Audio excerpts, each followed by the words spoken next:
Visakha mayor పీఠంపై కూటమి ప్రభుత్వం కన్నేయడంతో YCP alert అయింది. ఇప్పటికే పలువురు వైసీపీ కార్పొరేటర్లు టీడీపీ జనసేనలో చేరిపోగా మిగిలిన వారిని కాపాడుకునేందుకు ప్రయత్నాలు చేస్తోంది వైసీపీ. క్యాంపు రాజకీయాలకు తెరదీసింది.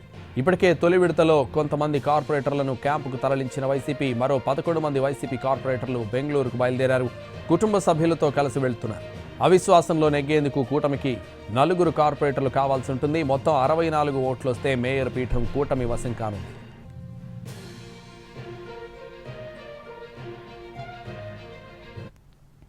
బలం ఉంటే క్యాంపులకు వెళ్లాల్సిన అవసరం ఏముందని వైసీపీ నేతలను ప్రశ్నించారు. విశాఖ జిల్లా టీడీపీ అధ్యక్షుడు గండి బాబ్జీ క్యాంపు రాజకీయాలు చేయాల్సిన అవసరం టీడీపీకి లేదన్నారు. గౌరవం కాపాడుకునేందుకు మేయర్ రాజీనామా చేయాలని, లేదంటే అవిశ్వాసాన్ని ఎదుర్కోవాలన్నారు.